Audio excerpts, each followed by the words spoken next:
అలాగే MCPI, CPI ML mass line, CPI ML new democracy, ఈ పార్టీలన్నీ కూడా కలిసి పెద్ద ఎత్తున ఆందోళనకి శ్రీకారం చుట్టాం.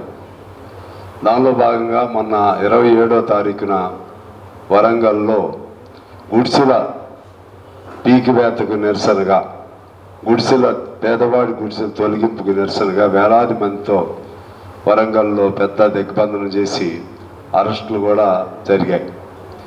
మరలా రాష్ట్ర వ్యాప్తంగా 1వ తారీఖున కూడా, అంటే నిన్న పెద్ద ఎత్తున అన్ని ఒక 2-3 జిల్లాల మినహా పెద్ద ధర్నాలు అన్ని జిల్లాల్లో కూడా జరిగినాయి. ఇవాళ మా ప్రధానమైన డిమాండ్ ఏంటంటే ప్రతి గుడిసెకు పట్టా, ప్రతి పేదవాడికి ఇల్లు అనే స్లోగన్తో మేము ఈ కార్యక్రమాన్ని తీసుకెళ్తూ ఉన్నాం. ఆ తీసుకెళ్లే క్రమంలో ఇప్పుడే మా మీటింగ్ కూడా నడిచింది. అక్కడ సిపిఐ ఎంఎల్ మాస్ లైన్ ఆఫీస్లో మా మీటింగ్ కూడా జరిగింది.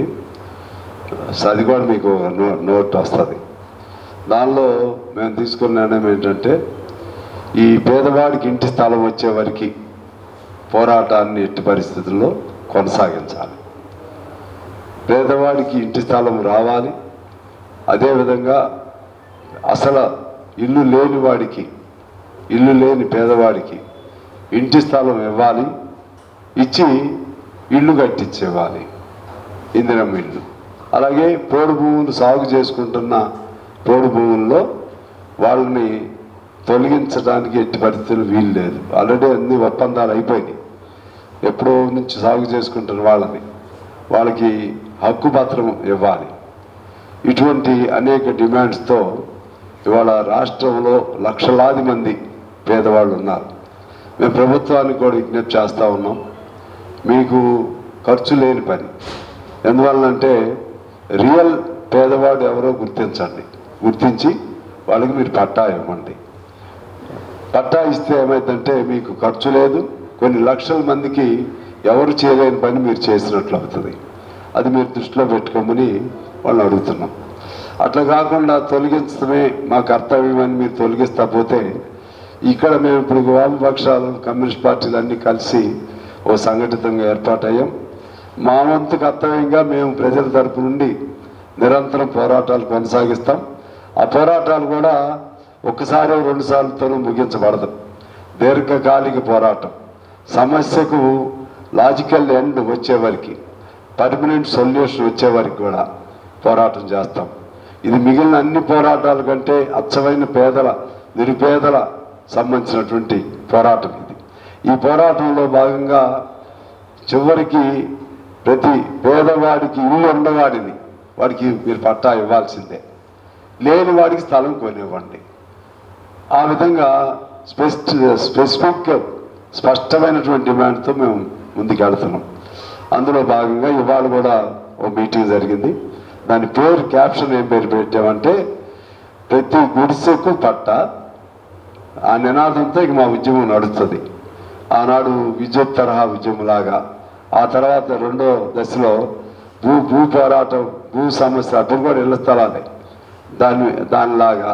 అప్పుడు ముదిగొండలో కూడా కాల్పులు జరిగి 8 మంది అంతమంది చనిపోయారు. అప్పుడు ఆ టైపులో మేము ఒక పేదల తరపు నుండి ఒక గొప్ప ఉద్యమానికి మేము ఇప్పుడు శ్రీకారం చుట్టాం. దాని పేరు ప్రతి గుడిసెకు పట్టా, ప్రతి పేదవాడికి ఇల్లు. అది క్యాప్షన్. ఆ క్యాప్షన్ కింద అనేక డిమాండ్స్ ఉంటాయి. ఆ డిమాండ్స్తో రేపు మళ్ళీ ఇమ్మీడియట్గా 6వ తారీఖున వేలాది మందితో ఇక్కడ మన సెక్రటరీ ఇందిరా పార్కు దగ్గర వేలాది మందితో కార్యక్రమం చేస్తాం. ఆ కార్యక్రమం అయిపోయిన తర్వాత మళ్ళా కూర్చుని భవిష్యత్తు ప్రణాళిక తయారు చేస్తాం. ఆ విధంగా సమస్య పరిష్కారం అయ్యే వరకు కూడా మా కార్యక్రమం నడుపుతాం. చివరికి పేదవాడికి న్యాయం జరిగే వరకు కూడా ఆ పోరాటం కొనసాగిస్తాం. దానికోసం ఎన్ని ఇబ్బందులైనా నిర్బంధాలైనా సరే మేము కూడా సిద్ధంగా ఉన్నాం. ఒకటి. రెండవ పాయింట్ ఏంటంటే ఇవాళ కార్మిక వర్గానికి సంబంధించి మీరు కొన్ని పనులు మినిమం వేజ్ అటువంటివి చేశారు, సంతోషం. ఇంకా హాస్పిటల్స్లో పనిచేసేవాళ్ళు, అదేవిధంగా పంచాయతీల్లో పనిచేసేవాళ్ళు, ఇంకా సర్వీస్ సెక్టార్లో పనిచేసేవాళ్ళు, వాళ్ళకి మినిమం వేజ్ ఇంతవరకు ఏమి డిక్లేర్ చేయలేదు. వాటికి సంబంధించి కూడా ఖచ్చితంగా దాని మీద కూడా ఒక పోరాట కార్యక్రమం తీసుకుంటాం. అది కూడా చేయమని మేము ప్రభుత్వాన్ని డిమాండ్ చేస్తూ ఉన్నాం. ఇక సింగరేణికి సంబంధించి ఈరోజు అన్ని వర్గాల్లో ఒక అసంతృప్తి వచ్చింది. ఎందుకు వచ్చింది అనే దానికోసం నేను మొదటి నుంచి చెప్తున్నా, ఓ శ్వేతపత్రం వేయండి అని. శ్వేతపత్రం వేసి సింగరేణికి దాదాపు విద్యుత్ సంస్థలు కానీ ప్రభుత్వం కానీ 56,000 కోట్లు బకాయి ఉంది. 56,000 కోట్లు బకాయి. ఒకవైపు ఏమో అంత బకాయి పెట్టి సింగరేణి నష్టాలతో నడుస్తుందని ఒకసారి అంటారు, లాభాలతో నడుస్తుందని ఒకసారి అంటారు. కన్ఫ్యూజ్ చేస్తున్నారు. లాభాలతో నడుస్తుందని అంటారు, లాభాల్లో వాటా పంపిణీ చేస్తారు, మళ్ళా నష్టాలతో నడుస్తుంది, కార్మికులను తొలగించాలి, మైన్స్ మూసేయాలి అంటారు, మళ్ళీ కొత్త మైన్స్ తీయాలి అంటారు. స్పష్టత లేకుండా సింగరేణి దానిలో ప్రధానంగా అధికారులకి అప్పచెప్పట్లేదు. అధికారులకి వాళ్ళ సంస్థను వాళ్ళు నడిపే అవకాశం ఇస్తే దాన్ని ఒకప్పుడు సింగరేణి అంటే మొత్తం దక్షిణ భారతదేశానికి ఒక వెలుగునిచ్చినటువంటి కాణాచి, అది ఒక గుండెలాగా పనిచేసింది. దాన్ని వాళ్ళ తలవక చెయ్యేసి ఆ చరిత్ర కలిగిన సింగరేణిని భూస్థాపితం చేసే ప్రయత్నాలు చేయకూడదు. అందుకని మేము చెప్తా ఉన్నాం, దానిపైన ఒక శ్వేతపత్రం విడుదల చేయండి. సరే, ఇవాళ హరీష్ రావు గారు కరెక్ట్ స్టేట్మెంట్ ఇచ్చాడు. మొన్న ఒక రకంగా అందుకని ఆయనకి నాకు కొద్దిగా నేనేమని చెప్పాను, లెక్కలు తేడా చేస్తున్నారు, బొగ్గు దొంగతనం జరగట్లేదు, లెక్కలు ఏంటంటే ఇన్ఫ్లేట్ చేస్తున్నారు, సత్యం లైక్ స్కామ్ అని అన్నారు కదా అప్పుడు. అందువలన అంటే ఇప్పుడు ఆయన చెప్పాడు కరెక్ట్గా, లెక్కలు లేనిది ఉన్నట్టుగా చేశారు అని చెప్పాడు. అది వాస్తవం. అది ఆ లెక్కలు కూడా దాంట్లో లేని ఉన్నట్టుగా ఎందుకు చేయాలి, మీకు అవసరం ఏంటి, టార్గెట్స్ రీచ్ చేయడానికి చేస్తున్నారు. అటువంటి వాటికి బాధ్యులు ఎవరో వాళ్ళపైన కూడా మీరు చర్యలు తీసుకోవాలి. అందులో కోలు దొంగతనం జరగకపోయినా ఆ విధమైనటువంటిది వచ్చేసరికి లేనిపోయిన అనుమానాలు మామూలు జనాలు, మాకు తెలుసు అక్కడ దొంగతనం జరిగే సమస్య ఉండదు, అది మాకు తెలుసు. అందుకని దానిపైన కూడా సింగరేణి పైన కూడా వీళ్ళు మంచి ఆలోచన చేయాలి. అదేవిధంగా గ్రామాల అభివృద్ధికి వాటికి ఇంకా ఇతర ప్రభుత్వం చేసిన వాగ్దానాల అమలుకు ఒక కార్యాచరణ రూపొందించుకోవాల్సినటువంటి అవసరం ఉంది. బడ్జెట్ అయిపోయింది, ఆ బడ్జెట్కి సంబంధించిన నిధులు అయితే ఇంకా రావట్లేదు. ఎప్పుడు చాలా అప్పుల్లో ఉన్న ప్రభుత్వంలాగా అయిపోయింది. దాన్ని కూడా ఒక ఆలోచన చేయాల్సిన అవసరం ఉంది. ఆఖరిగా ఒక ఇంపార్టెంట్ పాయింట్ ఏంటంటే, ఇప్పుడు అంతకుముందు ధరణిని రద్దు చేశారు. ధరణిని రద్దు చేసి ఇప్పుడు భూభారత్ పేరుతో తీసుకొచ్చారు. సంతోషం, మేమందరం కూడా అది రద్దు చేయాలని చెప్పాం. ఈరోజు మొన్న కాంగ్రెస్ పార్టీ గెలవడానికి అది ప్రధానమైన కారణం, టీఆర్ఎస్ ఓడిపోవడానికి అది ప్రధానమైన కారణం.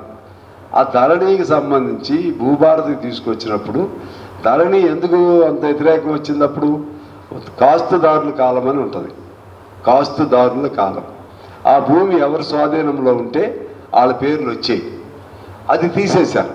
అది తీసేసి పాత జమీందారులు భూస్వాములు ఆ భూములన్నీ మళ్ళీ వాళ్ళకి వెళ్ళిపోయింది. మరి ఈ ప్రభుత్వం అది ఆ కాలం ఎందుకు నింపట్లేదు? ఇప్పుడు ఈ ప్రభుత్వం కూడా సమాధానం చెప్పాలి. అది ఖచ్చితంగా కాస్తుదారుల కాలంలో ఎందుకు, నేను చాలాసార్లు అడిగాను, నింపుతామన్నారు. అది నింపకపోతే మళ్ళీ అదే అన్యాయం ఇప్పుడు ఆ పేదాడికి జరిగింది. ఇటువంటి లోపాలన్నీ సరిచేసుకుని ప్రభుత్వం కూడా మన పేద వర్గాలకు సంబంధించినటువంటి రైతులకు సంబంధించి అది అవినీతికి అవకాశం లేని విధంగా పరిపాలన అందించి ముందుకు వెళ్లాల్సిన అవసరం ఉంది. కమ్యూనిస్ట్ పార్టీ మా డిమాండ్ను అంగీకరించి తద్వారా పేదలకు న్యాయం చేయమని మేము కోరుతా ఉన్నాం. Thank you.